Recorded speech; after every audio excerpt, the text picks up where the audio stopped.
اقرا حسنین جنگ سے رخصت ہو کر ہمارے گاؤں آئی تھی۔ اس کی شادی اس کے سگے پپو زاد سے ہوئی تھی، مگر شادی کے 4 ماہ بعد ہی حالات بدل گئے اور اس پر تشدد شروع کر دیا گیا۔ کبھی اس کو پیٹا جاتا کہ روٹی اچھی نہیں بنی، کبھی کہا جاتا صفائی اچھی نہیں ہوئی، کبھی کوئی بہانہ منہ کے سامنے رکھا جاتا اور کبھی کوئی اور، بدلے میں اسے اس کا شوہر، دیور، ساس اور نندے سب پیٹتے۔ جب پورے گاؤں والوں نے اس کے سسرال کو لعن طعن شروع کر دی تو انہوں نے اقرا پر تشدد کرنا پھر بھی نہ چھوڑا، البتہ الزام بدل دیا۔ اب کی بار اس پر چوری کا الزام لگایا جانے لگا، یہاں تک کہ ایک بار اس کے دیور نے اسے مارا اور گھر سے نکال دیا۔ وہ اپنے میکے واپس جانے کے لیے سڑک پر کھڑی ہو کر سواری کا انتظار کر رہی تھی کہ پیچھے اس کا شوہر پہنچا اور اسے سڑک سے پیٹتے ہوئے گھر لانے لگا۔ جب مارتے مارتے گاؤں میں داخل ہوا تو لوگوں نے روک کر بیوی پر تشدد کرنے کی وجہ پوچھی۔ وجہ پوچھنے پر اقرا کا شوہر پہلے تو بوکھلا گیا، مگر فوراً ہی تاثرات کو چھپایا اور الزام لگا دیا کہ وہ سونا چوری اٹھا کر بازار بھیج رہی تھی کہ میں نے رنگے ہاتھوں پکڑ لیا۔ پوچھنے والا شخص جواب سن کر خاموش ہو گیا، کیونکہ وہ نہ تو موقع پر بات بڑھانا چاہتا تھا اور نہ مزید لڑائی۔ مگر اس رات چند بزرگوں نے بیٹھ کر فیصلہ کیا اور اقرا کے میکے والوں کو اس کے حالات سے آگاہ کر دیا۔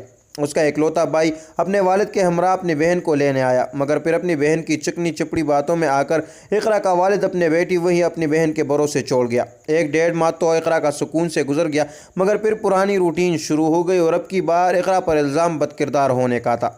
اقرا پر جس لڑکے نے ناجائز تعلقات کا الزام لگایا تھا، اس لڑکے نے بھی مسجد میں بیٹھ کر قرآن پر ہاتھ رکھ کر قسم دی تھی، جبکہ دوسری طرف اقرا نے بھی باوضو ہو کر قرآن پاک پر ہاتھ رکھ کر الزام جھوٹا ہونے اور اپنے باکردار ہونے کی قسم دی تھی۔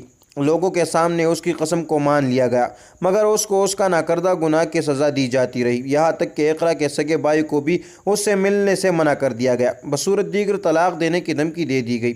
اس بیچاری نے اپنے سگے بھائی کو بھی گھر آنے سے منع کر دیا۔ دوسری طرف اس کا شوہر خدا کے پکڑ میں آ گیا اور بستر کا ہو کر رہ گیا۔ وہ کسی عجیب و غریب بیماری میں مبتلا ہوا اور انتہائی لاغر ہو گیا، اور شامت اب کی بار بھی اقرا کی آ گئی تھی۔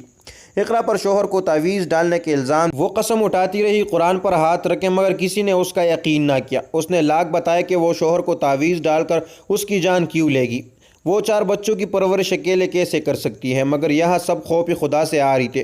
اس پر یقین کس نے کرنا تھا؟ اس کی قسموں، وعدوں، دلیلوں کو رد کرتے ہوئے مار کر مار دیا گیا۔ میری والدہ بتاتی ہے کہ جب وہ پہنچی تو انہوں نے جا کر اس کی جسم کو ڈھانپا، جس سے روح پرواز کر چکی تھی اور جسم نیم برہنہ حالت میں بے جان پڑا تھا۔ آج اقرا کی زندگی کے ساتھ اس کی زندگی کی آزمائشوں کا بھی اختتام ہو گیا تھا، مگر افسوس کہ جیتے جی وہ کبھی خوشی نہیں دیکھ پائی تھی، ہمیشہ ظلم و جبر کا شکار رہی تھی۔